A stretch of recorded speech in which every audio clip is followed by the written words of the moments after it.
Bonjour à tous et bienvenue dans Monsieur Mystic Horror Stories. Aujourd'hui, je vous présente 9 récits profondément troublants provenant des coins oubliés de la Pennsylvanie, où le silence des petites villes cache souvent les vérités les plus horrifiques.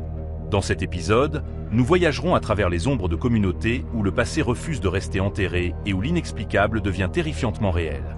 Ces 9 récits ont été méticuleusement compilés à partir d'incidents documentés, de témoignages de témoins et de registres locaux qui s'étendent sur des décennies d'histoire de la Pennsylvanie. Chaque récit s'inspire des expériences authentiques d'individus qui ont rencontré quelque chose qui a brisé leur sentiment de sécurité dans des endroits qu'ils appelaient autrefois chez eux. Pour respecter la vie privée et la protection de ceux qui sont venus partager leurs expériences, certains noms, lieux spécifiques et détails d'identification ont été soigneusement modifiés tout en préservant la vérité fondamentale de ce qui s'est passé. Si vous êtes nouveau ici, assurez-vous de vous abonner à Monsieur Mystic Horror Stories pour du contenu d'horreur quotidien qui vous empêchera de dormir longtemps après que les lumières soient éteintes. Activez la cloche de notification pour ne jamais manquer l'appel des ténèbres. Canyon travaillait au poste de nuit au magasin de proximité Quick Stop sur la route 61 depuis près de 3 ans lorsqu'il a remarqué pour la première fois que quelque chose n'allait pas. Le magasin était situé à la lisière d'une petite ville minière de l'ouest de la Pennsylvanie, l'un de ces endroits oubliés où la population déclinait régulièrement depuis l'effondrement de l'industrie du charbon dans les années 1980. La ville elle-même avait à peine un nom digne de mémoire.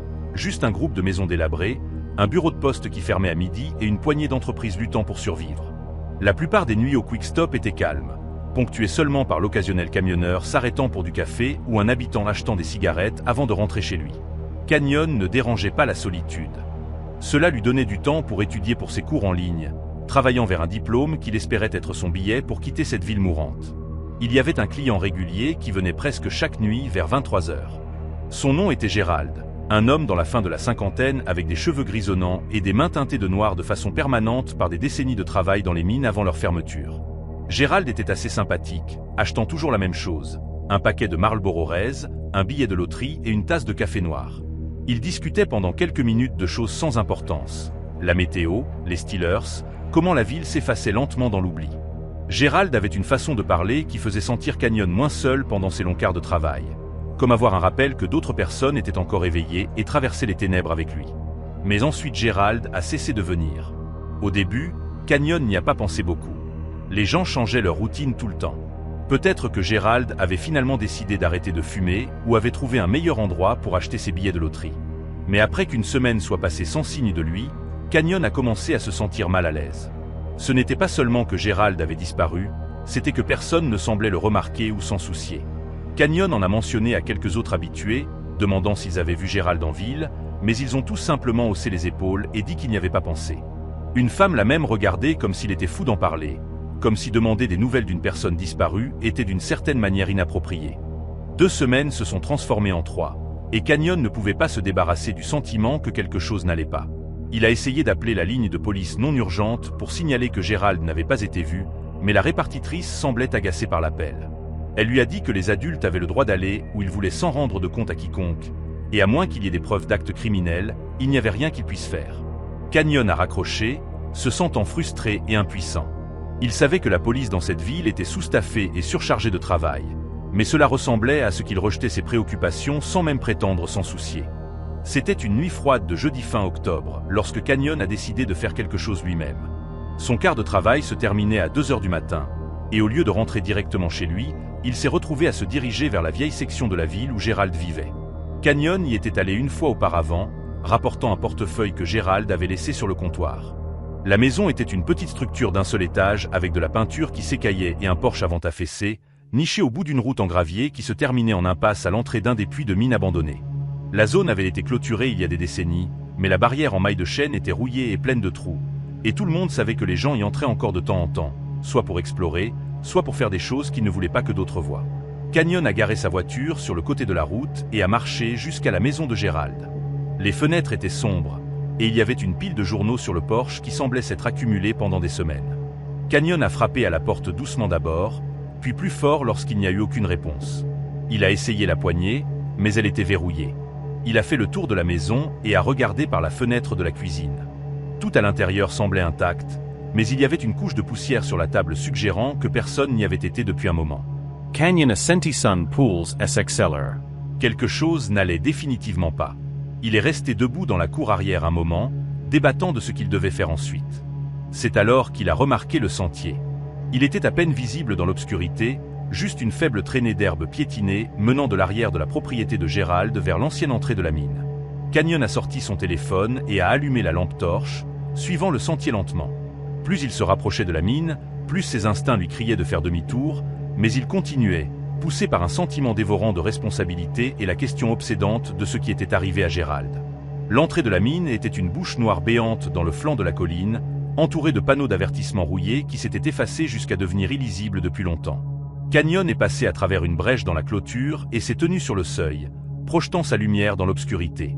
L'air sortant de la mine était froid et humide, portant avec lui l'odeur de la terre et de la décomposition. Il a hésité, chaque partie rationnelle de son cerveau lui disant qu'entrer était une terrible idée. Mais alors il a vu quelque chose qui a fait glacer son sang dans ses veines. Une chaussure. Elle était posée juste à l'intérieur de l'entrée, à moitié enterrée dans la terre. Canyon l'a reconnue immédiatement. C'était le même type de bottes de travail usées que Gérald portait toujours. Canyon est entré dans la mine, son cœur martelant dans sa poitrine. Le tunnel était étroit et bas, le forçant à se pencher en avançant. Les murs étaient glissants d'humidité, et le sol était inégal, jonché de débris de décennies de négligence. Il pouvait entendre de l'eau goutter quelque part dans le lointain, chaque son résonnant à travers l'obscurité comme une horloge qui tic-tac. Il a suivi le tunnel pendant ce qui lui sembla une éternité, la batterie de son téléphone se vidant à chaque minute qui passait. Il était sur le point de faire demi-tour lorsque sa lumière a capté quelque chose devant lui. Une autre chaussure. Et puis un morceau de tissu déchiré accroché à un morceau de roche dentelée. La respiration de Canyon était superficielle maintenant, la panique griffant les bords de son esprit. Il s'est forcé à continuer à avancer, marchant soigneusement sur le sol inégal. Et puis il l'a vu. Le tunnel s'ouvrait sur une plus grande chambre, et là, illuminé par le faisceau faible de son téléphone, se trouvait une scène qui le hanterait pour le reste de sa vie. Il y avait des corps, pas seulement un, mais plusieurs, à divers stades de décomposition. Certains n'étaient guère plus que des restes squelettiques, tandis que d'autres étaient plus récents. Canyon a trébuché en arrière, son estomac se retournant. Il a reconnu Gérald immédiatement. Il était affalé contre le mur du fond, les yeux fermés, son corps commençant déjà à se gonfler. Il y avait une blessure par balle sur le côté de sa tête. Canyon ne se souvient pas avoir couru hors de la mine. Il ne se souvient pas avoir conduit de retour en ville ou avoir appelé la police depuis le parking du Quick Stop. Tout ce dont il se souvenait était du sentiment écrasant d'horreur et d'incrédulité, la réalisation que quelque chose d'indicible se passait juste sous le nez de tout le monde dans cette ville tranquille et mourante. Lorsque la police est finalement arrivée, ils l'ont traité comme s'il était hystérique, comme s'il avait imaginé toute l'histoire. Mais Canyon a refusé de reculer. Il les a conduits à la mine. Et lorsqu'ils sont entrés avec leur propre lumière et équipement, ils ont trouvé exactement ce qu'il avait décrit.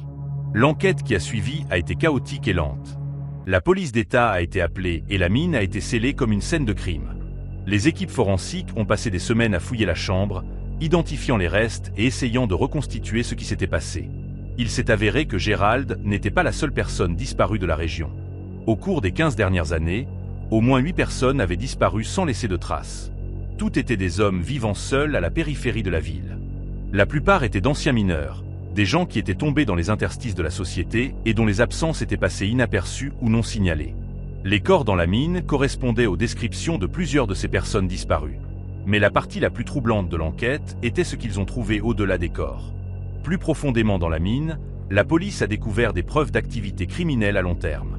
Des quartiers de vie de fortune, des fournitures et des outils suggérant que quelqu'un utilisait la mine comme base d'opération depuis des années.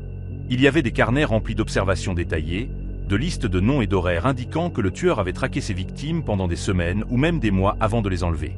L'écriture était méticuleuse, presque obsessionnelle, et le niveau de planification impliqué était glaçant.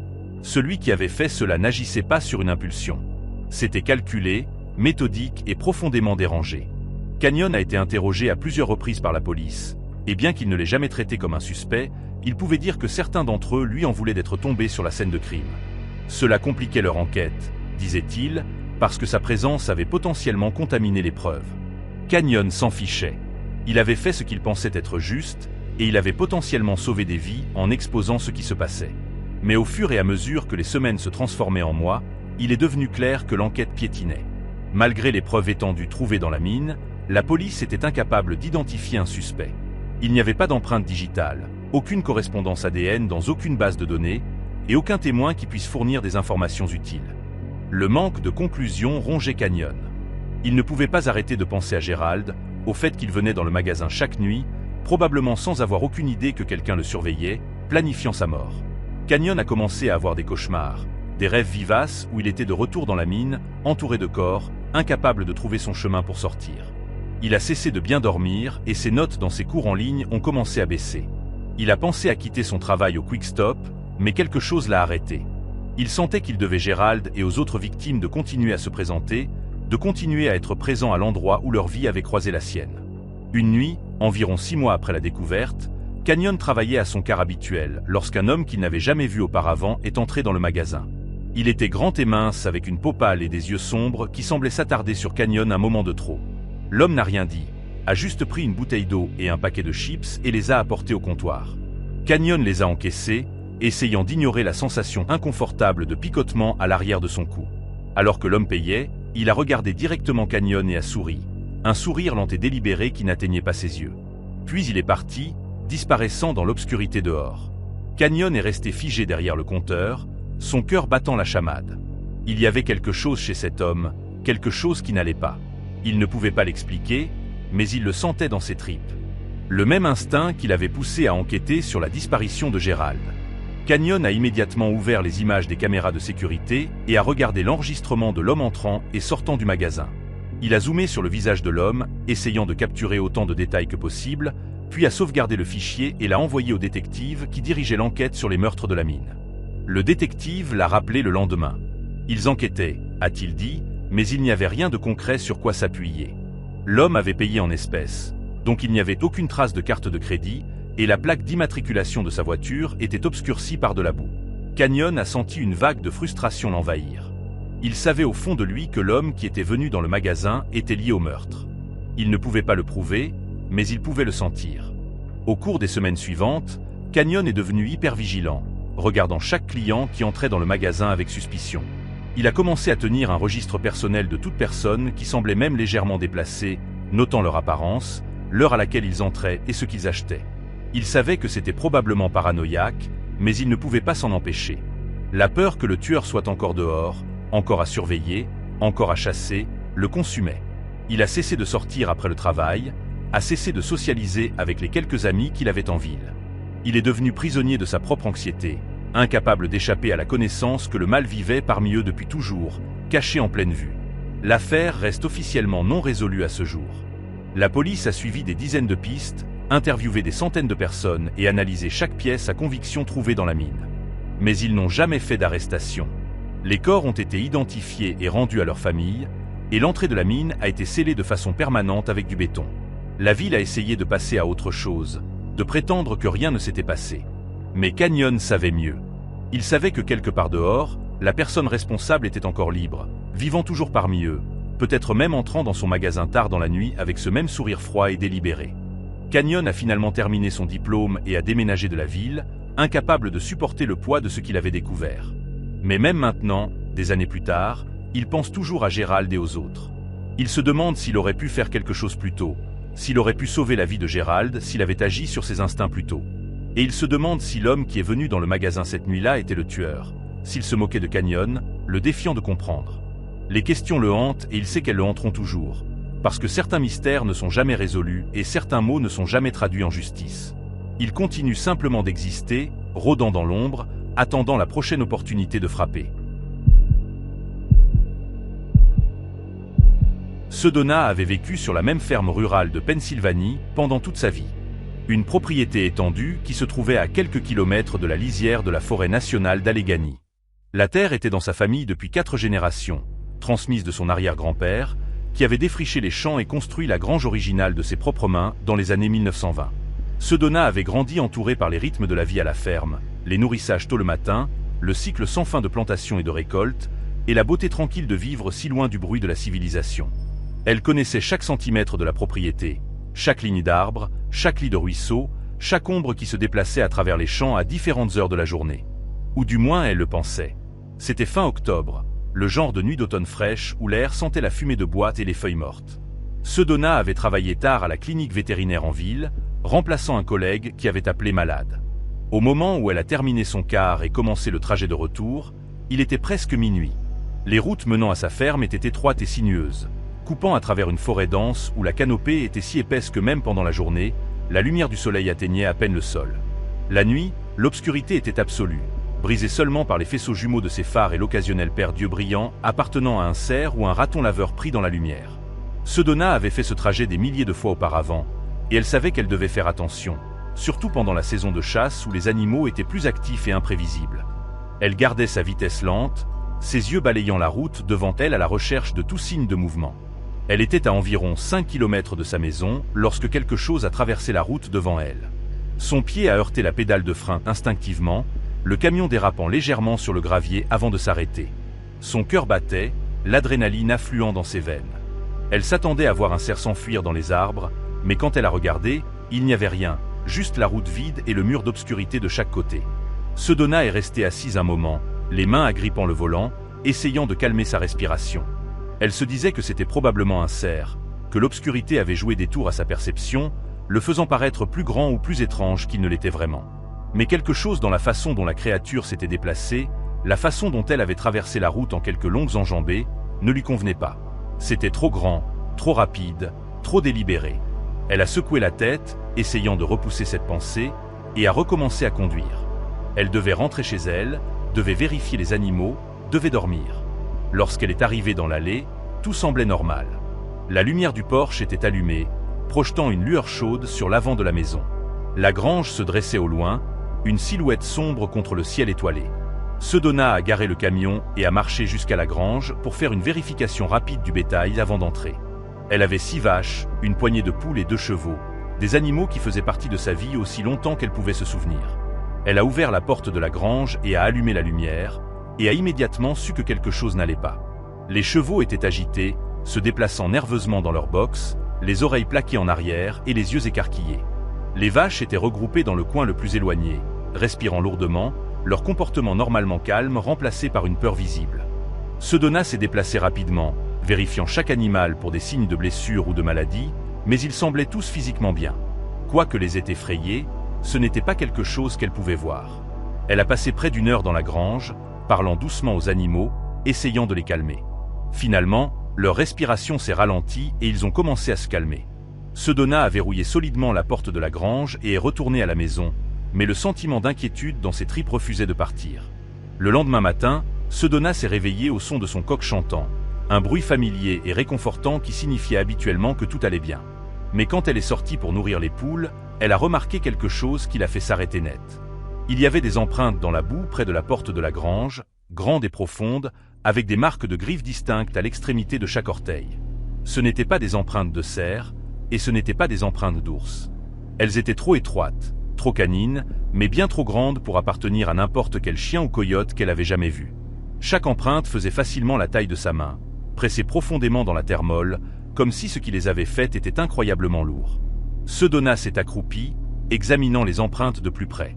Elle menait de la ligne d'arbres au bord de la propriété à travers la cour et directement à la porte de la grange. Puis elle faisait le tour du bâtiment comme si la créature avait arpenté, cherchant un moyen d'entrer. Les empreintes s'arrêtaient au coin arrière de la grange près d'une section du mur où le bois était vieux et usé par les intempéries. Sedona s'est approchée et a trouvé de profondes marques de griffes tailladées dans le bardage, de longues rainures parallèles qui semblaient avoir été faites par quelque chose avec des griffes bien plus grandes et plus tranchantes que tout ce qu'elle avait rencontré auparavant. Elle a sorti son téléphone et a pris des photos des empreintes et des marques de griffes, puis a appelé son voisin, un homme âgé nommé Henri, qui vivait dans la région depuis encore plus longtemps que sa famille. Henri était un garde-chasse à la retraite, quelqu'un qui connaissait la faune locale mieux que presque quiconque. Lorsqu'il est arrivé 1 heure plus tard, il a étudié les empreintes pendant longtemps sans rien dire. Finalement, il s'est levé et a regardé Sedona avec une expression qu'elle ne pouvait pas tout à fait lire. Il lui a dit qu'il avait vu des empreintes comme celle-ci auparavant, il y a de nombreuses années, quand il travaillait encore pour l'État. Il a dit que la plupart des gens les rejetaient comme des traces d'ours ou des empreintes de loup mal identifiées, mais qu'il avait toujours su qu'elles étaient quelque chose de différent. Il n'avait pas de nom pour ce qui les avait faites et il ne voulait pas spéculer, mais il a conseillé à Sedona de garder ses animaux enfermés la nuit et d'éviter d'être dehors seul après le coucher du soleil. Son ton était sérieux, presque grave, et cela lui a envoyé un frisson dans le dos. Henri n'était pas le genre d'homme qui s'effrayait facilement, et le fait qu'il l'avertisse si fortement disait à Sedona que ce qui avait été sur sa propriété était dangereux. Au cours des semaines suivantes, Sedona est devenue hyper vigilante. Elle a installé des lumières à détecteur de mouvement autour de la grange et de la maison, et elle a commencé à porter un fusil avec elle chaque fois qu'elle sortait après le coucher du soleil. Elle n'a pas revu la créature, mais elle savait qu'elle était toujours là. Les lumières de mouvement se déclenchaient à des moments aléatoires pendant la nuit, illuminant la cour d'une lumière blanche dure. Mais chaque fois qu'elle regardait par la fenêtre, il n'y avait rien, juste les champs vides et la ligne sombre d'arbres au loin. Les animaux continuaient d'être nerveux, surtout la nuit, et Sedona se retrouvait à perdre le sommeil, allongée éveillée dans son lit, écoutant tout son qui pourrait indiquer que la créature était revenue. Puis, un matin début novembre, Sedona est sortie vers la grange et a trouvé l'une de ses vaches mortes. Elle était allongée dans le pâturage à environ 50 mètres de la grange, son corps déchiré d'une façon qui lui retournait l'estomac. Les blessures n'étaient pas propres, pas le genre de blessure qui venait d'un prédateur comme un coyote ou même un ours. La chair avait été arrachée avec une force brutale, et de gros morceaux de viande manquaient, comme si quelque chose s'était nourri de la carcasse puis avait laissé le reste pourrir. Le sol autour du corps était labouré, couvert des mêmes empreintes massives qu'elle avait trouvées des semaines plus tôt. Sedona a appelé l'agent de la faune locale qui est venu inspecter la scène. Il a pris des mesures, collecté des échantillons et photographié le corps sous tous les angles. Quand il a fini, il a dit à Sedona que c'était probablement une attaque d'ours, qu'ils avaient vu plus d'activité d'ours dans la région récemment en raison de conditions de sécheresse les poussant hors de la forêt à la recherche de nourriture. Mais Sedona pouvait dire qu'il ne croyait pas vraiment sa propre explication. La façon dont la vache avait été tuée, la taille et la forme des marques de morsure, rien de tout cela ne correspondait au comportement typique d'un ours. Il lui a laissé le même conseil que Henri avait donné. Garder les animaux enfermés, rester à l'intérieur la nuit, et appeler si elle voyait quelque chose d'inhabituel. Mais inhabituel devenait la nouvelle normalité pour Sedona. Au cours des semaines suivantes, elle a perdu 2 autres vaches, toutes tuées de la même façon brutale. Elle a commencé à dormir dans la grange certaines nuits, le fusil sur ses genoux, déterminée à apercevoir ce qui traquait sa propriété. Elle a installé des caméras de surveillance dans la ligne d'arbres, espérant capturer des images qui prouveraient ce qu'elle soupçonnait déjà, que quelque chose de surnaturel vivait dans la forêt, quelque chose qui ne correspondait à aucune catégorie de faune connue. Une nuit vers 3 heures du matin, Sedona a été réveillée par le bruit des chevaux hurlant. C'était un son qu'elle n'avait jamais entendu auparavant, un cri aigu et paniqué qui coupait le silence comme un couteau. Elle a attrapé son fusil et est sortie en courant, son souffle se condensant dans l'air froid de novembre. Les lumières de mouvement étaient allumées, et dans la lueur blanche dure, elle l'a vu. Debout au bord de la propriété, juste au-delà de la clôture, se trouvait une créature comme elle n'en avait jamais vue. Elle se tenait debout sur 2 jambes, facilement 2 mètres de haut, avec un corps qui était à la fois canin et humanoïde. Sa fourrure était sombre et emmêlée, et sa tête avait la forme de celle d'un loup avec un long museau et des oreilles pointues. Mais ses yeux, c'est ce qui a figé Sedona sur place. Ils brillaient dans la lumière, reflétant une couleur jaune-vert anormale, et ils étaient focalisés directement sur elle. La créature n'a pas bougé, n'a pas fait de bruit. Elle se tenait juste là à regarder, comme si elle l'étudiait, évaluant si elle était une menace ou une proie. Sedona a levé son fusil, ses mains tremblant si fort qu'elle pouvait à peine garder le canon stable. Elle voulait tirer, voulait défendre sa propriété et ses animaux, mais quelque chose l'a arrêtée. Peut-être que c'était la peur, ou peut-être que c'était l'impossibilité même de ce qu'elle regardait, mais elle ne pouvait pas appuyer sur la gâchette. Tous deux sont restés là, enfermés dans un face-à-face silencieux pendant ce qui sembla une éternité. Puis, aussi soudainement qu'elle était apparue, la créature s'est retournée et a trotté dans l'obscurité, se déplaçant avec une grâce fluide et puissante qu'aucun humain ou animal ne devrait posséder. Sedona n'a pas dormi pour le reste de la nuit. Elle est restée assise sur le porche, fusil en main, attendant que le soleil se lève. Quand l'aube a finalement pointé, elle a marché jusqu'à l'endroit où la créature s'était tenue et a trouvé d'autres empreintes. Les mêmes traces massives à griffes qui hantaient sa propriété depuis des semaines. Elle a aussi trouvé autre chose. Des touffes de fourrure sombre accrochées à la clôture de barbelés, grossières et épaisses, comme rien qu'elle n'avait jamais senti auparavant. Elle a collecté la fourrure et les photos de ses caméras de surveillance et les a emmenées à un biologiste de la faune à l'université, espérant des réponses.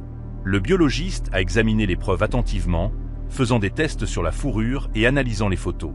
Quand il l'a finalement rappelé, sa voix était prudente, presque désolée. Il lui a dit que la fourrure ne correspondait à aucune espèce connue de canidés en Amérique du Nord, que la structure et la composition étaient anormales.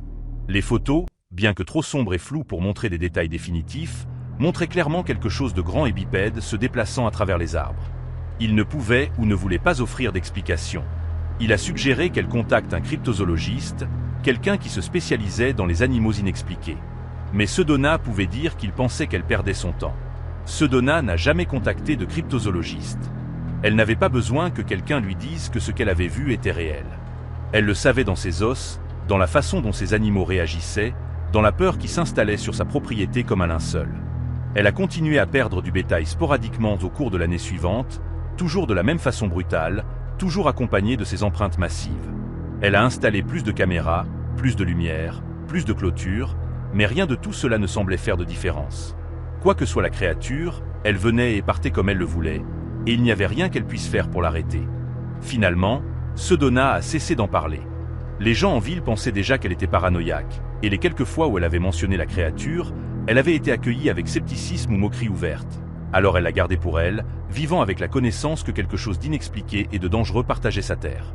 Elle a appris à vivre avec la peur, à accepter qu'il y avait des choses dans le monde qui défiaient l'explication, des choses qui existaient dans les espaces entre ce que nous savons et ce que nous refusons de croire. À ce jour, Sedona vit toujours à la ferme, s'occupe toujours de ses animaux, marche toujours dans les mêmes champs que son arrière-grand-père a défrichés il y a un siècle, mais elle ne sort jamais après le coucher du soleil sans son fusil. Et elle n'oublie jamais la vue de cette créature debout au bord de sa propriété, la regardant avec ses yeux brillants et intelligents. Elle sait qu'elle est toujours là-bas quelque part dans la forêt, attendant. Et elle sait qu'une nuit elle pourrait revenir, peut-être accompagnée d'autres de son espèce, formant une meute de gardiens antiques qui protègent des secrets oubliés depuis des millénaires dans les profondeurs boisées de l'Alleghany. Talon ne s'était jamais attendu à hériter de quoi que ce soit de sa grand-mère. Il n'était pas particulièrement proche, pas à cause de quelque animosité, mais simplement à cause de la distance et du passage du temps. Elle avait vécu toute sa vie adulte dans une petite ville minière du comté de Schuylkill, l'un de ces endroits que le temps semblait avoir oublié, où la population avait diminué régulièrement depuis la fermeture des mines dans les années 1960. Quand elle est décédée à l'âge de 93 ans, Talon a été surpris d'apprendre qu'elle lui avait laissé sa maison, une structure étroite de 2 étages construite à la fin des années 1800 qui se trouvait dans une rue tranquille bordée de maisons vieillissantes similaires. Talon a conduit jusqu'à la propriété un samedi froid de mars, incertain de ce qu'il trouverait. Il n'était allé à la maison qu'une poignée de fois quand il était enfant, et ses souvenirs en étaient vagues et oniriques. Il se souvenait de boiseries sombres, de l'odeur des boules de naphtaline et du vieux papier, et de la présence sévère mais pas méchante de sa grand-mère se déplaçant dans les pièces. Quand il est arrivé, la maison semblait plus petite qu'il ne s'en souvenait, sa peinture s'écaillant et son porche avant s'affaissant sous le poids des décennies. Les maisons voisines étaient pour la plupart vides, leurs fenêtres sombres et leurs cours envahies par la végétation. C'était comme entrer dans un endroit que le monde vivant avait abandonné. Talon a déverrouillé la porte d'entrée et est entré. L'air était vicié et lourd, épais de poussière qui dansait dans la lumière pâle de l'après-midi filtrant à travers les rideaux. Les meubles étaient encore en place, couverts de draps blancs qui donnaient aux pièces une apparence fantomatique. Il a traversé la maison lentement, faisant l'inventaire de ce qui devrait être fait avant qu'il puisse même envisager de vendre la propriété. La cuisine était démodée mais fonctionnelle. Le salon encombré de vieux magazines et de journaux. Et les chambres à l'étage étaient remplies de boîtes de biens que sa grand-mère avait accumulées au cours d'une vie. C'est dans le sous-sol que Talon a trouvé quelque chose qui allait tout changer. Il avait presque sauté le sous-sol entièrement, supposant que ce serait juste plus de rangement, plus de vieux trucs à trier. Mais la curiosité a eu le meilleur de lui, et il a descendu les escaliers en bois étroits, tirant sur une chaîne pour allumer une seule ampoule nue qui projetait une lumière jaune faible sur l'espace. Le sous-sol était inachevé, avec des murs en béton et un sol de terre dans certaines sections. De vieux meubles et des boîtes étaient empilés de façon désordonnée contre les murs, et il y avait une odeur de moisissure et de décomposition qui donnait envie à Talon de faire demi-tour et de partir. Mais alors il a remarqué quelque chose d'étrange. Une section du mur, près du coin éloigné du sous-sol, semblait différente du reste. Le béton était d'une couleur légèrement différente, comme s'il avait été réparé ou refait à un moment donné. Talon s'est approché et a passé sa main le long de la surface, sentant la texture changer sous ses doigts. Il a poussé contre le mur expérimentalement, et à sa grande surprise, une section de celui-ci s'est déplacée. Ce n'était pas un mur solide du tout, mais un panneau faux, habilement conçu pour se fondre avec le reste du sous-sol. Derrière se trouvait une porte étroite menant dans l'obscurité. Talon a sorti son téléphone et a allumé la lampe torche, projetant la lumière dans l'espace caché. Ce qu'il a vu a fait battre son cœur plus vite. C'était une petite pièce, pas plus de 3 mètres sur 3 mètres, avec des murs tapissés d'étagères en bois. Sur ces étagères se trouvaient des dizaines d'objets. De vieux journaux reliés en cuir, des bocaux en verre contenant ce qui ressemblait à des herbes séchées et d'autres substances non identifiables, des photographies, des coupures de journaux et d'étranges artefacts que Talon ne pouvait pas identifier immédiatement. Au centre de la pièce se trouvait une petite table en bois, et sur cette table se trouvait un seul journal ouvert à une page couverte d'une écriture que Talon a reconnue comme celle de sa grand-mère. Il est entré dans la pièce, ses mains tremblant légèrement alors qu'il prenait le journal. L'entrée sur la page ouverte était datée du 15 mars 1942, il y a plus de 70 ans. Talon a commencé à lire, et ce qu'il a trouvé n'avait aucun sens. Sa grand-mère avait écrit à propos d'expérimenter des phénomènes étranges dans la maison, à propos du temps semblant glisser et se déplacer de façon qui défiait l'explication. Elle décrivait de se réveiller au milieu de la nuit et de se retrouver dans différentes pièces de la maison sans aucun souvenir de comment elle y était arrivée. Elle écrivait à propos de voir des gens qui n'étaient pas là, d'entendre des conversations du passé résonner à travers les murs, et de trouver des objets qui avaient disparu des années plus tôt réapparaissant soudainement dans des endroits où ils ne devraient pas être. Mais la partie la plus troublante de l'entrée était la liste de noms au bas de la page. Il y avait 5 noms écrits en écriture soignée et nette. Talon en a reconnu 3 immédiatement. C'étaient des gens de la ville qui avaient disparu au fil des ans, des cas qui n'avaient jamais été résolus. Les 2 autres noms ne lui disaient rien, mais quelque chose à propos de les voir écrits de la main de sa grand-mère lui a donné la chair de poule. Et puis, tout en bas de la liste, écrit dans une encre légèrement différente comme s'il avait été ajouté plus tard, se trouvait son propre nom, Talon Vega, daté d'aujourd'hui, le 16 mars 2025. Talon a laissé tomber le journal, son esprit chancelant. Comment était-ce possible? L'entrée avait été écrite en 1942, des décennies avant même qu'il ne naisse. Il n'y avait aucun moyen que sa grand-mère ait pu connaître son nom, avoir pu prédire qu'il se tiendrait dans cette pièce cachée à cette date exacte. Il a repris le journal avec des mains tremblantes et a feuilleté les autres pages. Chaque entrée documentait des expériences similaires, des occurrences étranges suggérant que la maison n'était pas liée par les règles normales du temps et de l'espace. Sa grand-mère avait été méticuleuse dans sa tenue de registre, notant les dates, les heures et les détails spécifiques de chaque incident. Alors que Talon lisait plus loin, il a commencé à reconstituer un schéma troublant. Sa grand-mère avait découvert la pièce cachée peu après avoir emménagé dans la maison en 1948, et elle avait trouvé des journaux laissés par le propriétaire précédent documentant les mêmes phénomènes. La maison, semblait-il, avait une histoire de causer des distorsions temporelles, des moments où le passé, le présent et le futur semblaient se mélanger. Le propriétaire précédent avait expérimenté cela, et le propriétaire avant cela, remontant des générations. Chaque personne qui avait vécu dans la maison avait ajouté à la collection de journaux, créant un registre qui s'étendait sur plus d'un siècle. Talon a trouvé des entrées décrivant des gens qui avaient disparu de la ville au fil des ans. Et dans de nombreux cas, le journal suggérait que leur disparition était liée à la maison. Une entrée de 1923 décrivait une jeune femme qui avait disparu sans laisser de traces, seulement pour être vue par l'auteur du journal marchant à travers la maison tard dans la nuit, l'air confus et terrifié. L'auteur avait essayé de lui parler, mais elle avait simplement disparu, comme si elle n'avait jamais été là du tout. Une autre entrée de 1967 décrivait un homme qui avait disparu après avoir visité la maison et qui avait été retrouvé 3 jours plus tard errant dans les bois à l'extérieur de la ville sans aucun souvenir de où il avait été. Les implications étaient stupéfiantes. Si les journaux étaient à croire, la maison était une sorte de point de nexus, un endroit où le flux normal du temps devenait instable. Les gens pouvaient glisser à travers le temps, apparaissant dans différentes époques ou disparaissant entièrement. Et d'une certaine façon, sa grand-mère avait vécu avec cette connaissance pendant des décennies, documentant tout mais ne disant jamais rien à personne, ne cherchant jamais d'aide ou n'essayant pas de s'échapper. Talon se demandait si elle avait eu peur de ce que les gens penseraient, ou si elle avait simplement accepté cela comme faisant partie de vivre dans la maison. Il a passé des heures dans cette pièce cachée, lisant journal après journal, chacun ajoutant une autre couche au mystère. Il a trouvé des photographies de gens qu'il ne reconnaissait pas, debout dans la maison dans des vêtements de différentes époques.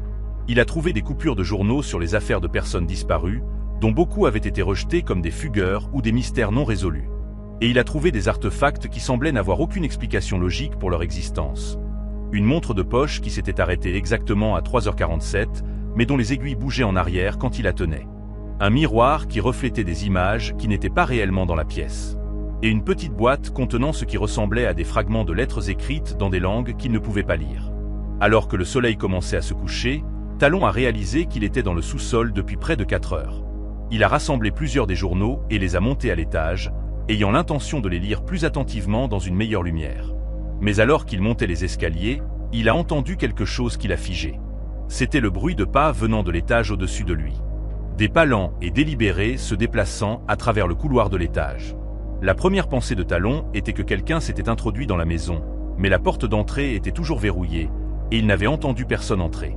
Il a monté le reste des escaliers silencieusement, son cœur battant la chamade. Les pas s'étaient arrêtés, mais il pouvait sentir une présence dans la maison, quelque chose qui n'y était pas avant. Il a traversé le premier étage, vérifiant chaque pièce, mais n'a rien trouvé. Puis il est monté à l'étage, se déplaçant prudemment dans le couloir étroit. Toutes les portes des chambres étaient fermées comme il les avait laissées. Il a ouvert chacune d'elles, mais les pièces étaient vides. Rien n'avait été dérangé. Talon se tenait dans le couloir, essayant de calmer ses pensées affolées. Il se disait que c'était son imagination, que les vieilles maisons faisaient des bruits étranges, qu'il était juste tendu d'avoir lu les journaux. Mais alors il l'a entendu à nouveau. Des pas, cette fois venant de l'étage inférieur. Il est allé haut des escaliers et a regardé en bas, mais il n'y avait personne. Les pas continuaient, se déplaçant à travers le salon dans la cuisine, puis s'arrêtant à la porte du sous-sol. Talon est descendu les escaliers, les mains serrées en poing, prêt à affronter qui ou quoi que ce soit dans la maison avec lui. Mais quand il a atteint la porte du sous-sol, elle était fermée comme il l'avait laissée. Il l'a ouverte et a regardé dans les escaliers. La lumière était encore allumée, projetant sa lueur jaune faible sur l'espace. Tout semblait exactement comme quand il était parti. Mais alors il a remarqué quelque chose qui a fait glacer son sang dans ses veines. Il y avait des empreintes de pas dans la poussière sur le sol du sous-sol, menant du bas des escaliers à la pièce cachée. Des empreintes fraîches faites dans les dernières minutes. Et ce n'étaient pas les siennes. Elles étaient plus petites, plus étroites, comme faites par quelqu'un portant des chaussures différentes. Talon a descendu les escaliers lentement, ses yeux fixés sur les empreintes. Elles menaient directement à la pièce cachée. Et quand il a atteint la porte, il a vu que le journal qu'il avait laissé tomber plus tôt n'était plus sur le sol. Il était de retour sur la table, ouvert à une page différente, une page qui n'y était pas avant, ou du moins qu'il n'avait pas vue. L'écriture était celle de sa grand-mère, mais la date était aujourd'hui. Le 16 mars 2025. L'entrée était courte, juste quelques lignes. Elle disait « Talon est venu aujourd'hui, comme je savais qu'il le ferait. Il a trouvé la pièce, comme je savais qu'il le ferait. Il ne comprend pas encore, mais il comprendra. Le temps n'est pas ce qu'il pense que c'est. La maison se souvient. La maison se souvient toujours. » Talon a reculé de la table, son esprit luttant pour traiter ce qu'il voyait. Ce n'était pas possible. Sa grand-mère était morte depuis 3 semaines. Il n'y avait aucun moyen qu'elle ait pu écrire cette entrée aujourd'hui. À moins que la maison ne fasse exactement ce que les journaux décrivaient, à moins que le temps ne se déplace et ne plie vraiment de façon qui défiait la logique. Il a attrapé le journal et plusieurs autres et a couru dans les escaliers, claquant la porte du sous-sol derrière lui. Il a quitté la maison immédiatement, verrouillant la porte et montant dans sa voiture sans regarder en arrière. Il a conduit de retour à son appartement en ville, les journaux empilés sur le siège passager à côté de lui. Pendant les plusieurs jours suivants, il n'a pas pu se résoudre à les lire. Il a essayé de mener sa vie normale, allant au travail, voyant des amis, mais son esprit revenait constamment à la maison et à la pièce cachée. Finalement, il s'est assis et s'est forcé à lire les journaux systématiquement, prenant des notes et essayant de trouver des schémas. Ce qu'il a découvert était encore plus troublant qu'il ne l'avait imaginé. La maison avait été construite en 1887 sur une terre qui avait autrefois fait partie d'un site d'enterrement amérindien. Le propriétaire original avait expérimenté des phénomènes étranges presque immédiatement et les avait documentés dans des journaux que Talon possédait maintenant.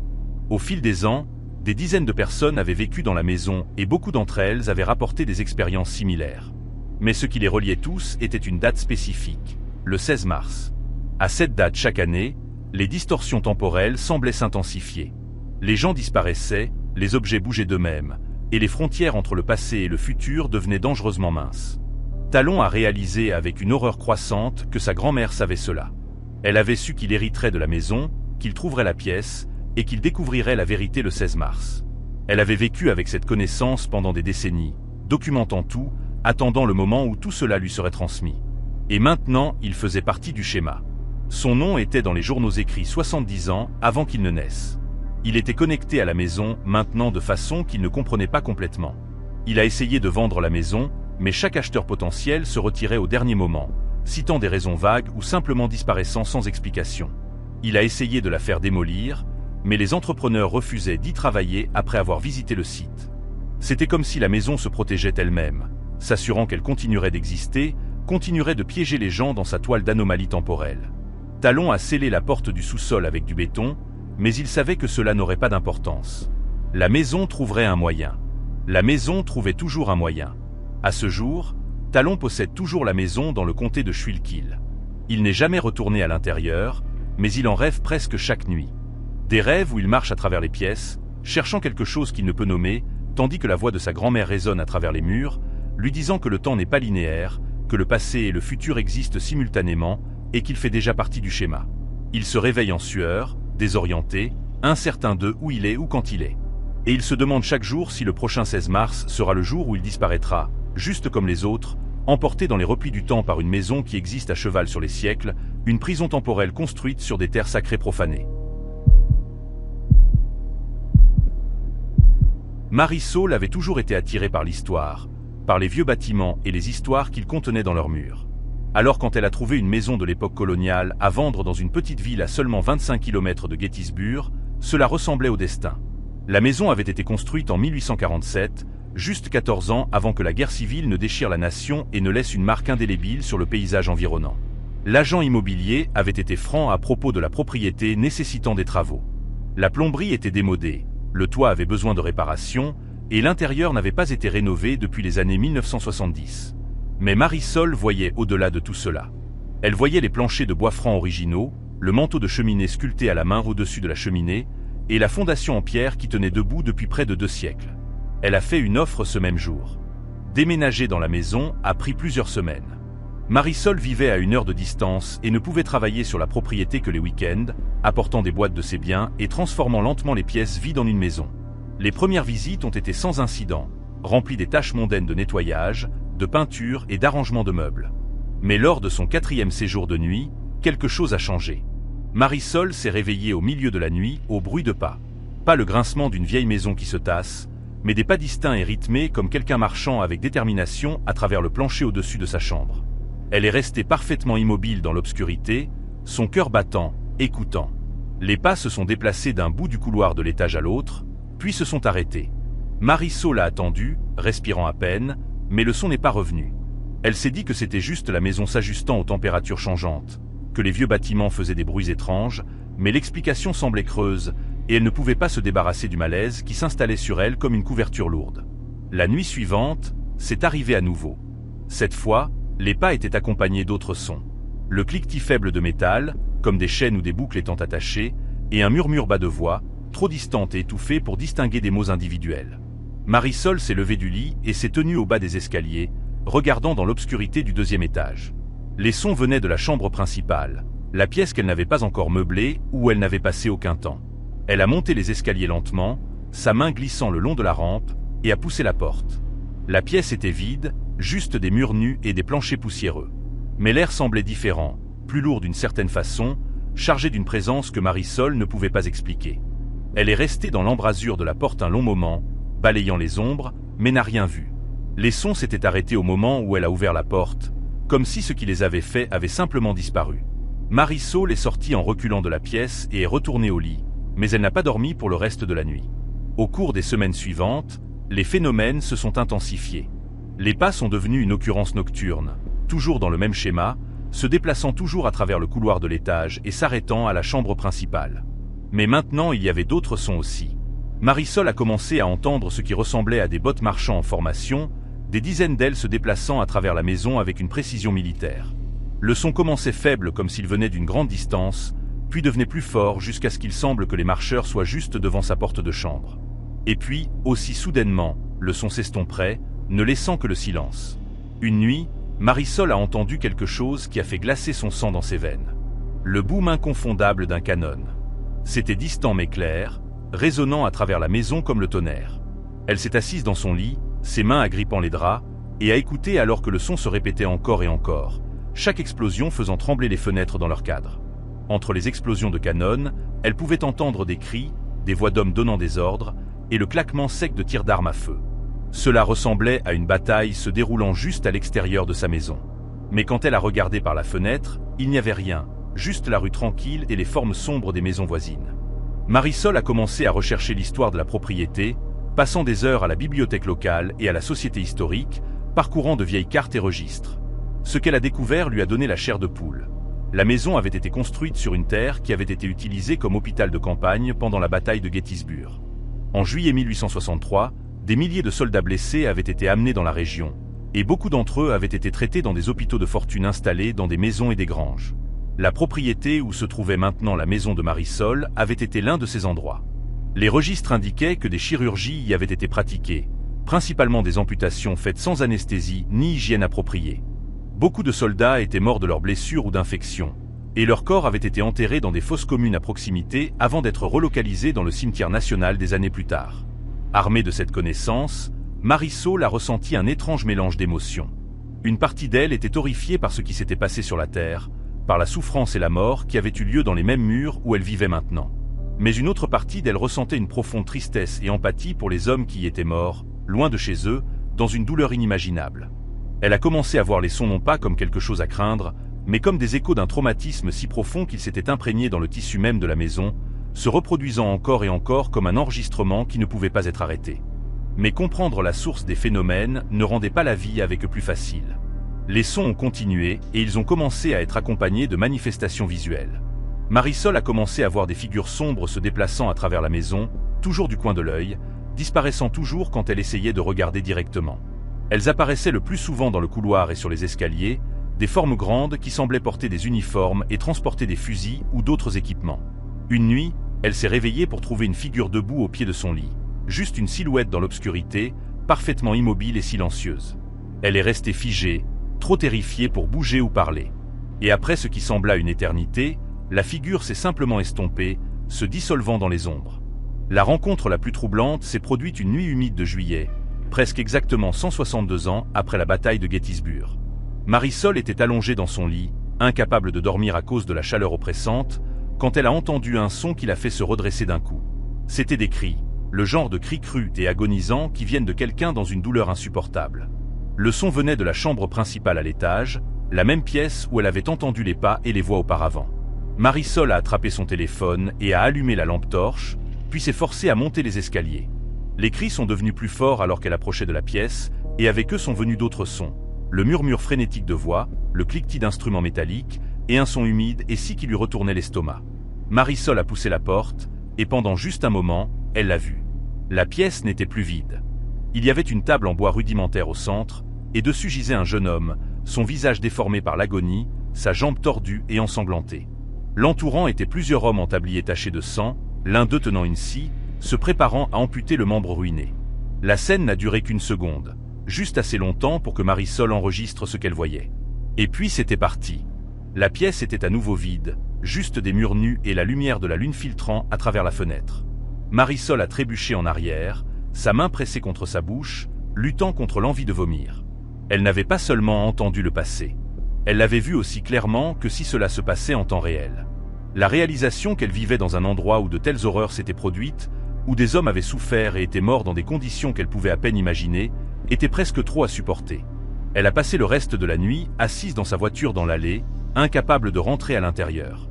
Le lendemain, Marisol a contacté un prêtre local et lui a demandé de venir bénir la maison. Elle n'était pas particulièrement religieuse, mais elle sentait qu'elle devait faire quelque chose, n'importe quoi, pour apporter la paix aux esprits qui semblaient piégés dans le bâtiment. Le prêtre est arrivé un samedi après-midi portant un petit sac contenant de l'eau bénite, une Bible et d'autres objets pour la bénédiction. Il a marché à travers chaque pièce de la maison, disant des prières et aspergeant d'eau bénite les murs et les sols. Marisol suivait derrière lui, ressentant un étrange mélange d'espoir et de scepticisme. Quand la bénédiction a été terminée, le prêtre s'est assis avec Marisol dans le salon et lui a parlé doucement mais sérieusement. Il lui a dit que certains endroits portent le poids du passé de façon qui ne peuvent pas être facilement effacés, que la souffrance qui s'était produite dans la maison avait laissé une empreinte qui pourrait ne jamais s'estomper complètement. Il a dit que la bénédiction aiderait, qu'elle pourrait apporter une certaine mesure de paix aux esprits, mais il ne pouvait pas garantir que les phénomènes s'arrêteraient complètement. Il lui a conseillé d'être respectueuse, de reconnaître la présence des esprits quand elle les sentait, et de se souvenir qu'ils n'étaient pas là pour lui faire du mal, mais simplement parce qu'ils ne savaient pas comment partir. La bénédiction a semblé aider, du moins initialement. Pendant plusieurs semaines, la maison était calme. Marisol n'entendait pas de pas, pas de marche, pas de canon. Elle a commencé à se détendre, à sentir qu'elle pouvait finalement apprécier de vivre dans la belle vieille maison qu'elle avait travaillé si dur à restaurer. Mais puis, lentement, les sons ont commencé à revenir. Ils étaient plus silencieux qu'avant, moins intenses, mais ils étaient toujours là.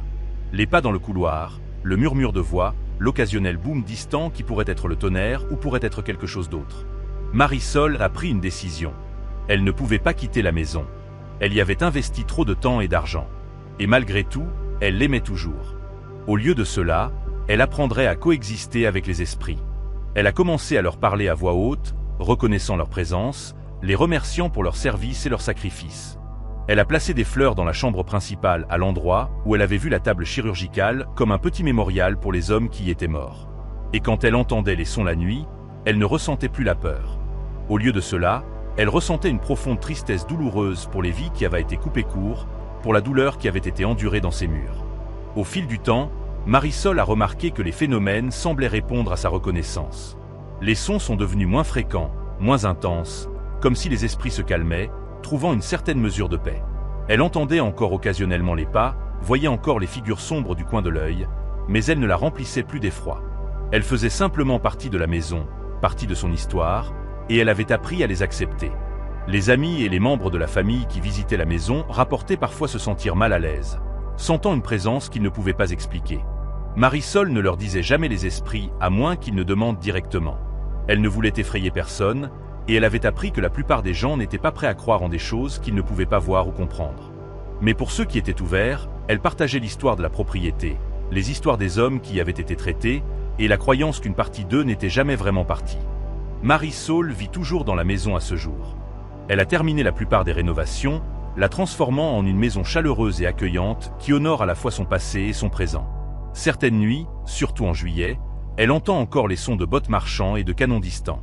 Et parfois quand elle est allongée dans son lit dans les heures silencieuses avant l'aube, elle entend le doux murmure de voix, comme si les soldats étaient toujours là, attendant toujours des ordres qui ne viendront jamais, toujours piégés dans le moment de leur plus grande souffrance. Mais elle n'a pas peur.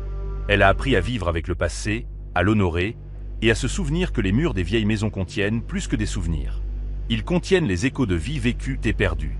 Et parfois ces échos refusent de se taire, répétant éternellement les derniers moments de ceux qui sont tombés sur ces terres sacrées de bataille. Raylan avait toujours été fasciné par les endroits abandonnés, par les histoires cachées dans des structures que la société avait laissées derrière. Il faisait partie d'un petit groupe d'explorateurs urbains qui passaient leur week-end à documenter des bâtiments oubliés à travers la Pennsylvanie, photographiant la décomposition et recherchant l'histoire de chaque lieu. La plupart des endroits qu'ils visitaient étaient de vieilles usines, des écoles fermées ou des maisons délabrées, des structures qui portaient de la tristesse, mais rien de vraiment sinistre. Cela a changé le jour où ils ont décidé d'explorer l'ancien établissement psychiatrique de Riverside.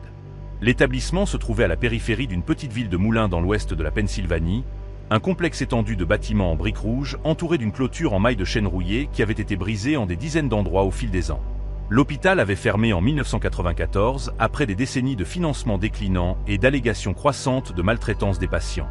Depuis lors, il était devenu un aimant pour les vandales, les squatteurs et des gens comme Raylan, attirés par son sombre histoire.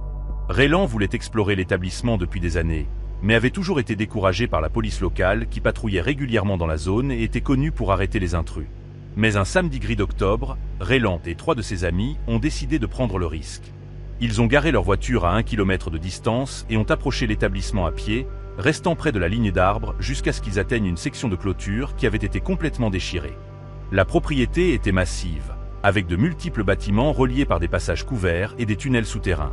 Ils ont décidé de commencer par le bâtiment principal, une structure de 4 étages qui avait autrefois abrité des bureaux administratifs et des ailes de patients. L'entrée principale était barricadée, mais ils ont trouvé une porte latérale qui avait été forcée, sa serrure cassée et le bois autour du cadre éclaté. Raylan a pris les devants à l'intérieur, allumant sa lampe torche et sa caméra.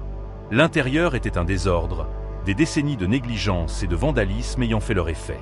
Les murs étaient couverts de graffitis, les sols jonchés de verres brisés et de débris, et l'air sentait la moisissure et la décomposition. Ils se sont déplacés à travers le premier étage lentement, documentant les bureaux vides et les salles de traitement, ne trouvant rien de plus intéressant que de vieux classeurs et des meubles renversés. C'est quand ils sont descendus au sous-sol que l'atmosphère a changé. L'escalier était étroit et sombre, les murs glissant d'humidité. En bas, ils ont trouvé un long couloir bordé de portes en métal lourd, chacune menant à ce qui semblait être des cellules individuelles. Les portes avaient de petites fenêtres renforcées avec du grillage, et beaucoup d'entre elles avaient encore des cadenas suspendus au loquet. Raylan a senti un frisson lui parcourir l'échine. Ce n'était pas ce à quoi il s'attendait de trouver. Les hôpitaux psychiatriques avaient des chambres de patients, pas des cellules.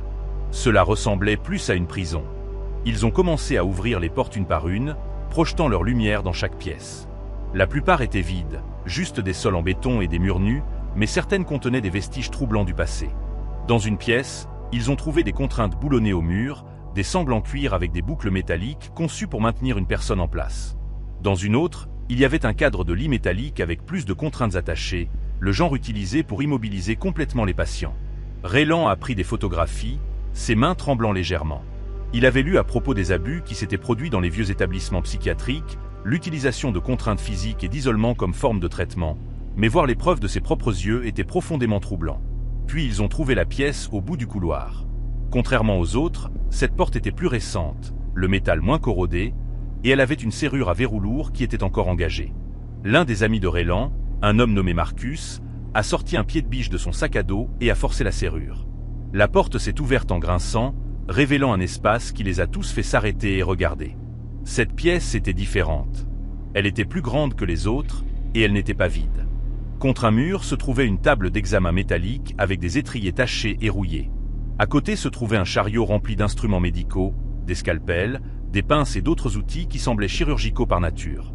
Et sur le sol, éparpillés dans les coins, étaient des dizaines de dossiers de patients jaunis par l'âge et endommagés par l'eau. Raylan a ramassé l'un des dossiers et a commencé à lire. Il appartenait à une femme qui avait été admise dans l'établissement en 1978 pour dépression sévère.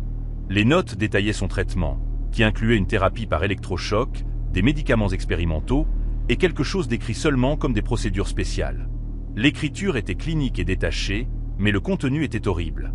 La femme avait été soumise à des sessions répétées de ce que les notes appelaient des interventions correctives, des procédures qui n'avaient pas été approuvées par aucun conseil médical et qui lui avaient causé des dommages physiques significatifs. Le dossier s'arrêtait abruptement avec une note indiquant que le patient était décédé de complications pendant le traitement. Raylan se sentait malade.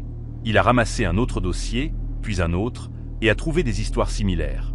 Des patients admis pour maladie mentale étant soumis à des traitements expérimentaux sans consentement, beaucoup d'entre eux résultant en blessures permanentes ou en décès. Les dossiers suggéraient qu'un petit groupe de médecins avait utilisé l'aile d'isolement du sous-sol comme terrain d'essai pour des procédures qui étaient à la fois illégales et contraires à l'éthique. Et la partie la plus troublante était que les dossiers allaient jusqu'en 1993, juste un an avant la fermeture de l'établissement. Ce n'était pas de l'histoire ancienne. Cela s'était produit récemment. Marcus a appelé depuis le fond de la pièce. Il avait trouvé quelque chose derrière une pile de vieux matelas. Une porte partiellement cachée menant à un autre couloir. Ils ont hésité, débattant de continuer ou partir immédiatement et signaler ce qu'ils avaient trouvé. Mais la curiosité et un sentiment d'obligation envers les victimes les ont poussés en avant. Ils ont ouvert la porte et sont entrés dans le couloir caché. Ce passage était plus étroit que les autres, et les murs étaient bordés de plus de portes, plus petites et plus rapprochées. Ils ont ouvert la première et ont trouvé une pièce à peine assez grande pour se tenir debout, sans meubles, sans fenêtres, juste des murs en béton couverts de griffures et de ce qui ressemblait à du sang séché. C'était une cellule de privation sensorielle, un espace conçu pour briser l'esprit d'une personne à travers un isolement complet.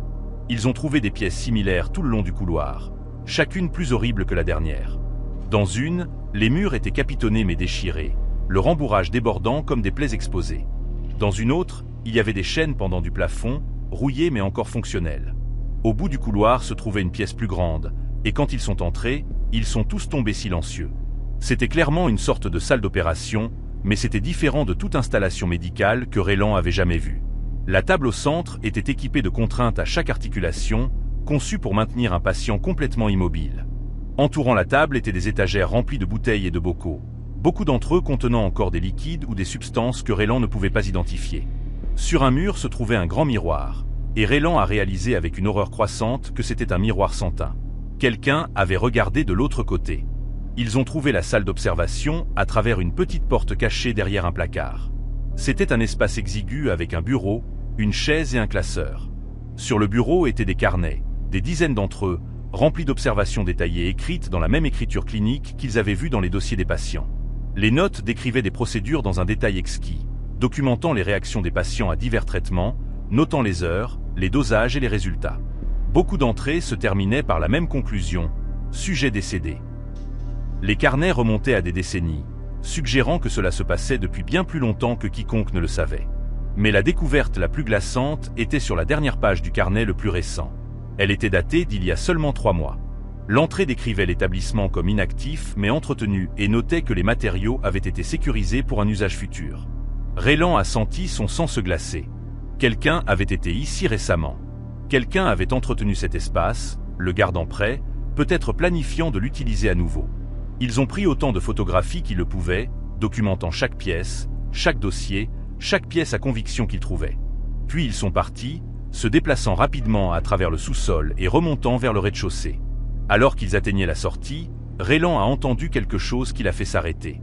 C'était le bruit d'une porte se fermant quelque part dans le bâtiment, suivi de pas, lents et délibérés. Quelqu'un d'autre était dans l'établissement avec eux. Ils n'ont pas attendu de découvrir qui c'était. Ils ont couru, éclatant par la porte latérale et sprintant à travers la propriété vers la clôture. Raylan a jeté un coup d'œil en arrière une fois et a vu une figure debout à l'une des fenêtres supérieures, les regardant. Il ne pouvait pas distinguer de détails, juste une forme sombre silhouettée contre le verre brisé.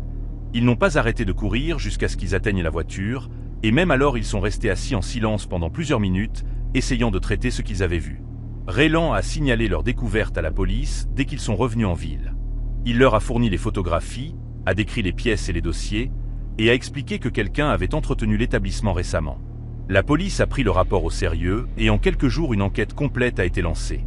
La police d'État et les équipes forensiques ont descendu sur l'établissement, cernant la zone et menant une recherche approfondie. Ce qu'ils ont trouvé a confirmé tout ce que Raylan avait décrit et plus.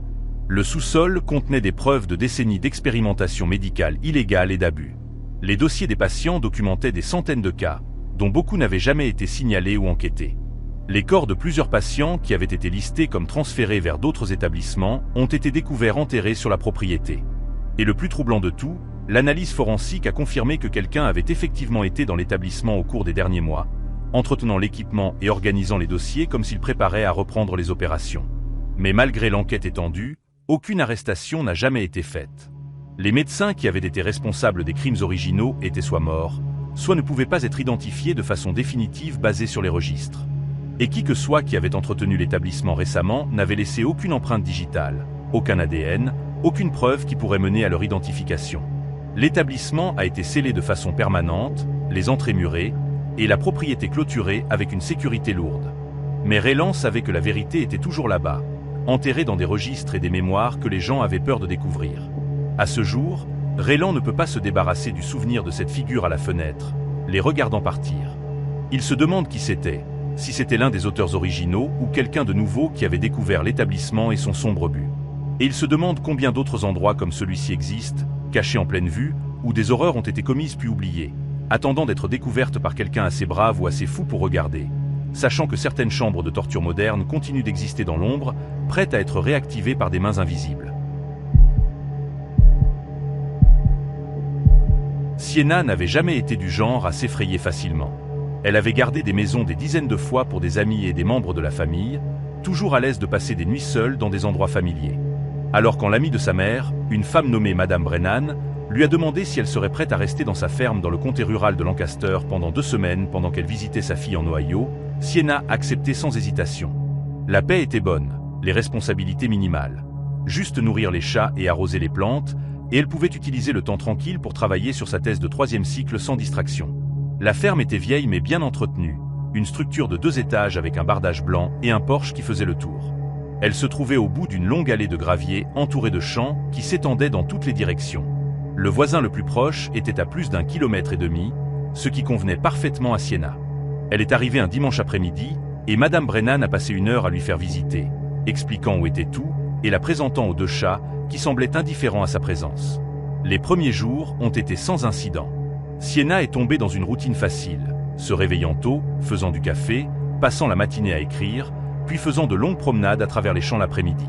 La maison était paisible, remplie du genre de silence confortable qui vient d'un endroit qui a été vécu et aimé pendant longtemps. Mais la 4e nuit, Sienna a remarqué quelque chose qui l'a fait hésiter. Elle était assise à la table de la cuisine, travaillant sur son ordinateur portable, quand elle a réalisé qu'une des chaises à la table de salle à manger avait été déplacée. Elle était tirée légèrement vers l'extérieur, comme si quelqu'un y avait été assis et ne l'avait pas repoussée. Sienna a regardé la chaise longuement, essayant de se souvenir si elle l'avait déplacée elle-même. Elle était certaine que non. Elle n'était même pas entrée dans la salle à manger depuis le petit déjeuner. Elle s'est levée et a repoussé la chaise, puis est retournée à son travail, se disant qu'elle devait l'avoir déplacée sans y penser, mais le malaise persistait. Une petite voix au fond de son esprit chuchotant que quelque chose n'allait pas. Le lendemain matin, elle a trouvé un autre petit changement. La porte de la salle de bain, qu'elle laissait toujours ouverte, était fermée. Encore une fois, elle a essayé de rationaliser.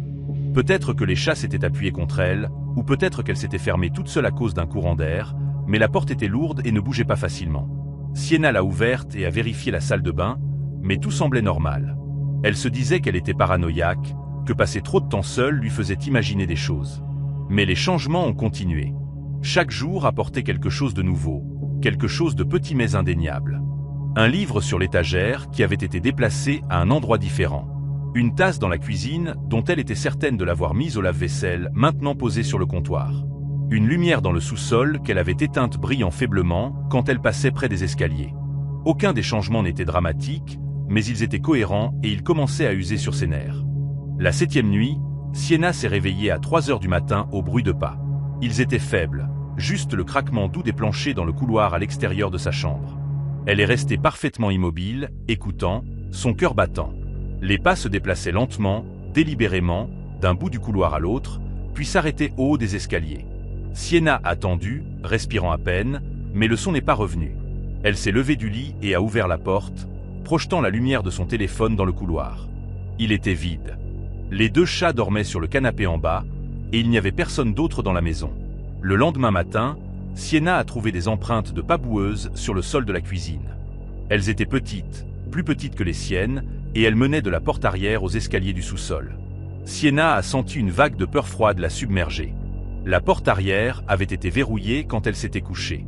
Elle l'avait vérifiée elle-même, partie de sa routine nocturne. Mais maintenant, debout dans la lumière du matin, elle pouvait voir que la serrure était toujours engagée, la porte toujours fermée hermétiquement. Comment quelqu'un aurait-il pu entrer et laisser des empreintes sans déverrouiller la porte?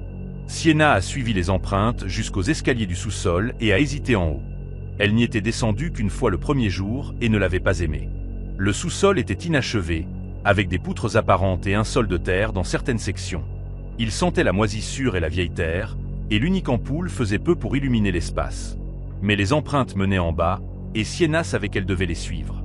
Elle est descendue lentement, sa main agrippant la rampe, ses yeux s'ajustant à la lumière faible. Au bas des escaliers, les empreintes continuaient à travers le sol en béton et disparaissaient dans une section du sous-sol qui était plus sombre que le reste. Sienna a sorti son téléphone et a allumé la lampe torche, projetant la lumière dans les ombres. Ce qu'elle a vu lui a fait tomber l'estomac. Il y avait un espace de crawl, une ouverture étroite dans la fondation menant sous la maison, et les empreintes menaient directement à celui-ci. Sienna s'est accroupie et a projeté sa lumière dans l'espace de crawl. Il était bas et étroit, à peine 1 mètre de haut, s'étendant dans l'obscurité. Elle pouvait voir plus d'empreintes dans la terre. Et alors que ses yeux s'ajustaient, elle a vu autre chose. Une couverture, froissée et sale, étalée sur le sol. À côté se trouvait un sac à dos, vieux et taché, et une pile de ce qui ressemblait à des emballages de nourriture et des bouteilles d'eau vides. Quelqu'un avait vécu ici en bas. Quelqu'un était resté sous la maison, rampant dehors la nuit, se déplaçant à travers les pièces pendant qu'elle dormait. Sienna s'est éloignée de l'espace de crawl, ses mains tremblant, son esprit embrouillé. Elle devait sortir de la maison immédiatement. Elle s'est retournée et a couru dans les escaliers du sous-sol. Mais alors qu'elle atteignait le haut, elle a entendu quelque chose qui l'a figée. C'était le bruit de mouvement dans l'espace de crawl. Le froissement de tissu et le grattement de quelque chose traînant à travers la terre. Quelqu'un était là en bas maintenant, et il savait qu'elle les avait trouvés. Sienna n'a pas attendu de voir qui c'était. Elle a attrapé ses clés et son téléphone et a couru par la porte d'entrée, ne prenant pas la peine de la verrouiller derrière elle. Elle est montée dans sa voiture et a conduit jusqu'à la station-service la plus proche, ses mains tremblant si fort qu'elle pouvait à peine tenir le volant. Elle a appelé la police depuis le parking, essayant de garder sa voix stable alors qu'elle expliquait ce qu'elle avait trouvé.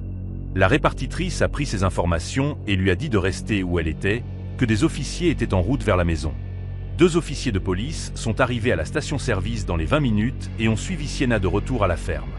Elle a attendu dans sa voiture pendant qu'ils entraient dans la maison, leurs mains sur leurs armes, se déplaçant prudemment à travers chaque pièce. Après ce qui sembla une éternité, l'un d'eux est sorti et lui a fait signe d'approcher. Son expression était sombre. Ils avaient trouvé des preuves d'habitation à long terme dans l'espace de crawl. En plus de la couverture et du sac à dos, il y avait plus de fournitures, de la nourriture en conserve, des bouteilles d'eau, des vêtements de rechange et un carnet rempli d'entrées manuscrites. L'officier n'a pas laissé Sienna lire le carnet, mais il lui a dit que les entrées documentaient sa routine quotidienne dans un détail troublant. L'heure où elle se réveillait, ce qu'elle mangeait au petit déjeuner, quand elle allait se promener, quand elle se couchait. La personne dans l'espace de crawl l'avait regardée à travers des interstices dans les planchers, observant chacun de ses mouvements, enregistrant ses habitudes comme un scientifique étudiant un spécimen. Mais la personne était partie. La police a fouillé la propriété et les champs environnants, mais n'a trouvé aucun signe de quiconque. La porte arrière n'avait pas été forcée, et il n'y avait pas de fenêtre cassée ou d'autres signes d'entrée. La seule explication était que la personne était allée et venue à travers l'espace de crawl lui-même, qui avait un panneau d'accès extérieur caché derrière des buissons envahissants à l'arrière de la maison. Le panneau n'était pas verrouillé, et il y avait des signes qu'il avait été ouvert et fermé à plusieurs reprises. La police a pris des photographies, collecté des preuves, et a déposé un rapport, mais il n'était pas optimiste à propos de trouver l'intrus. Il n'y avait pas d'empreinte digitale sur aucun des objets dans l'espace de crawl, et le carnet avait été écrit d'une façon qui ne révélait aucune information d'identification. L'écriture était soignée et prudente, presque clinique, ce qui rendait l'ensemble encore plus troublant. Ce n'était pas quelqu'un agissant sur une impulsion. C'était quelqu'un qui avait planifié et exécuté cela soigneusement, qui avait choisi la maison et avait choisi Sienna comme cible. Sienna a appelé Madame Brennan et a expliqué ce qui s'était passé. Madame Brennan était horrifiée et a insisté pour que Sienna parte immédiatement, qu'elle raccourcirait son voyage et rentrerait. Mais le mal était fait. Sienna ne pouvait pas se débarrasser du sentiment de violation, de la connaissance que quelqu'un avait été sous elle pendant qu'elle dormait, écoutant ses pas au-dessus, la regardant à travers les fissures dans le plancher. La pensée lui donnait la chair de poule. Elle a fait ses bagages et a quitté la maison ce même jour, refusant de rester une autre nuit. La police a augmenté les patrouilles dans la région, et Madame Brennan a fait sceller le panneau d'accès de l'espace de crawl et a installé un système de sécurité, mais aucun suspect n'a jamais été identifié. La personne qui avait vécu sous la maison avait disparu, ne laissant derrière que les preuves de leur présence et le registre glaçant de leur obsession. Pendant des mois après, Sienna ne pouvait pas dormir sans vérifier chaque placard, chaque porte, chaque cachette possible dans son appartement. Elle est devenue hyper vigilante, sursautant à chaque son inattendu, convaincue que quelqu'un la regardait. Elle est allée en thérapie, essayant de traiter le traumatisme de ce qui s'était passé. Mais la peur est restée. Même maintenant, des années plus tard, elle ne peut pas rester dans des endroits familiers sans ressentir une profonde inquiétude primale. Elle sait quelque part dans son esprit que la personne qui a fait cela est toujours dehors. Et elle se demande s'ils ont trouvé quelqu'un d'autre, une autre maison, une autre victime à regarder et documenter. La police n'a jamais fermé l'affaire. Mais ils n'ont aucune piste. Le carnet reste dans les preuves, un témoignage troublant de la longueur à laquelle certaines personnes iront pour envahir la vie des autres. Et Sienna porte la connaissance avec elle chaque jour. La compréhension que la vie privée est une illusion, que la sécurité n'est jamais garantie, et que parfois les monstres les plus terrifiants sont ceux qui vivent dans les espaces que nous ne pouvons pas voir, regardant et attendant le moment où nous baissons notre garde, sachant qu'un observateur patient continue de chercher sa prochaine proie dans les ombres sous nos pieds. Dakota avait toujours été fascinée par l'histoire locale, le genre d'histoire qui ne figurait pas dans les manuels scolaires, mais qui vivait dans les archives de journaux et les mémoires des résidents âgés. Il était étudiant de 3e cycle étudiant le folklore des Appalaches dans une petite université du nord-est de la Pennsylvanie, et sa thèse se concentrait sur les traditions orales et les phénomènes inexpliqués de la région des monts Pocono. C'est pendant ses recherches qu'il est tombé sur quelque chose qui consommerait ses pensées pendant les années à venir. Un schéma de disparition qui se produisait le long d'un sentier de randonnée spécifique depuis plus de 8 décennies. Le sentier s'appelait le chemin du promeneur de la Crête, une boucle modérément difficile de 8 km qui serpentait à travers une forêt dense et le long d'affleurements rocheux avec des vues à couper le souffle de la vallée en contrebas. Il était populaire auprès des habitants et des touristes, particulièrement en automne quand le feuillage devenait des teintes brillantes de rouge et d'or. Dakota avait fait le sentier lui-même plusieurs fois et n'avait jamais rien expérimenté d'inhabituel. Mais quand il a commencé à fouiller dans de vieilles archives de journaux à la Société historique du comté, il a découvert quelque chose qui a fait glacer son sang dans ses veines. La première disparition documentée s'est produite en 1942. Un homme de 23 ans nommé Thomas Crawford était allé randonner sur le chemin du promeneur de la Crête un après-midi clair d'octobre et n'était jamais revenu. Sa voiture a été trouvée dans le parking du départ du sentier, sa veste encore sur la banquette arrière, mais il n'y avait aucun signe de lui sur le sentier lui-même. Des équipes de recherche ont fouillé la zone pendant des semaines, utilisant des chiens et des volontaires des villes environnantes, mais ils n'ont rien trouvé.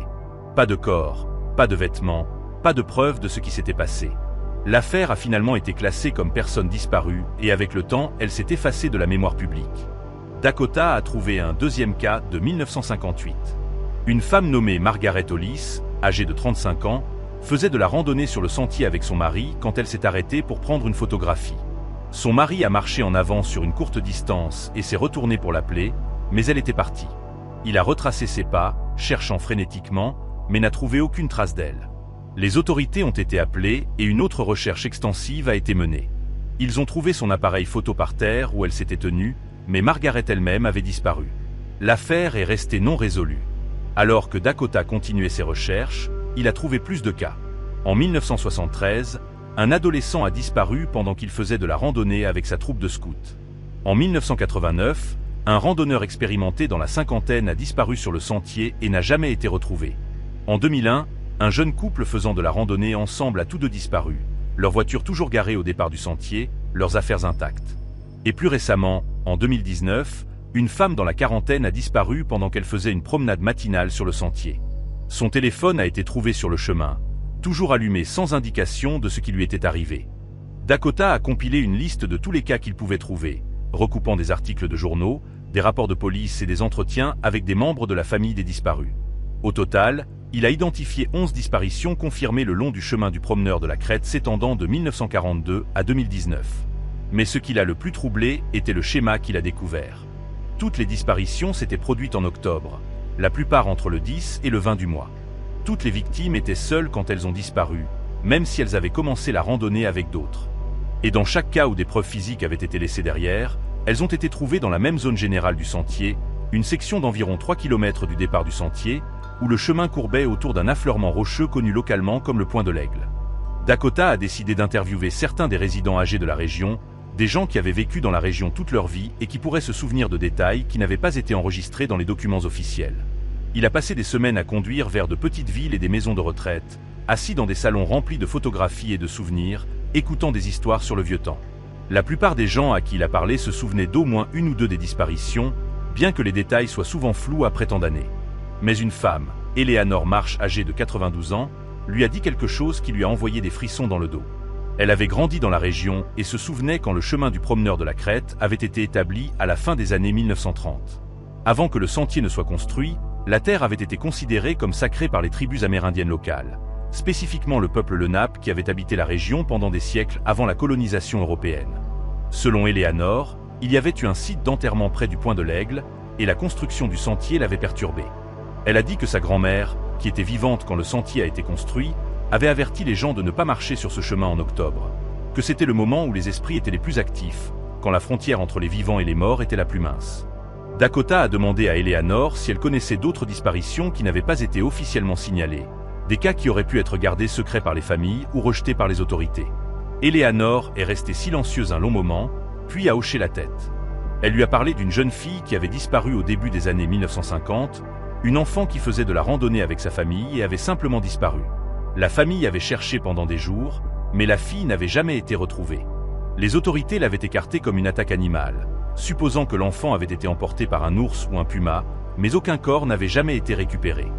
Eleanor a aussi mentionné deux autres cas, tous deux des années 1960, qui n'avaient jamais été formellement enquêtés parce que les personnes disparues étaient des transients, des gens passant par la région qui n'avaient pas de famille pour signaler leur disparition.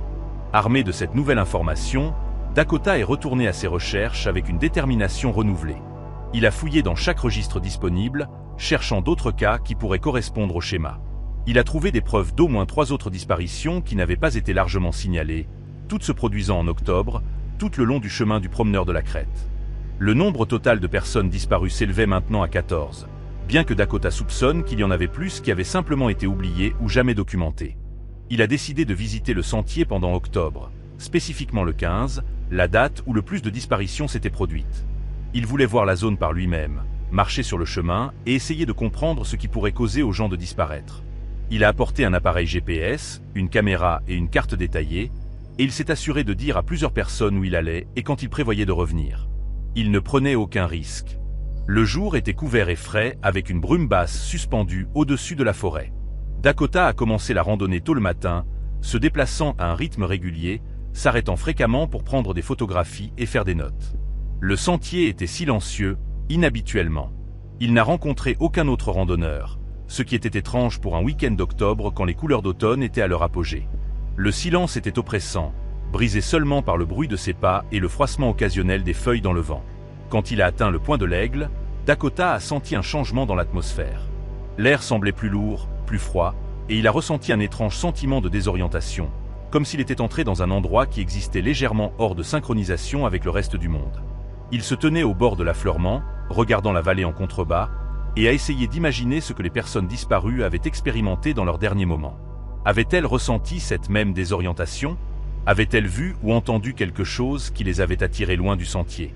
Dakota a sorti son appareil photo et a commencé à prendre des photographies de la zone, documentant le paysage et les caractéristiques spécifiques du sentier.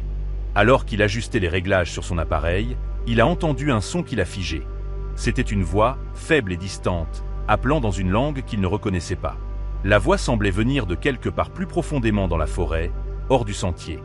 Dakota est resté parfaitement immobile, écoutant, essayant de déterminer si c'était réel ou juste son imagination jouant des tours. La voix a appelé à nouveau, plus clair cette fois, et Dakota a ressenti une puissante envie de la suivre, de quitter le sentier et de marcher dans la forêt vers le son.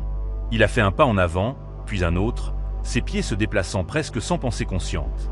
Mais alors il s'est arrêté, une vague de peur froide le submergeant.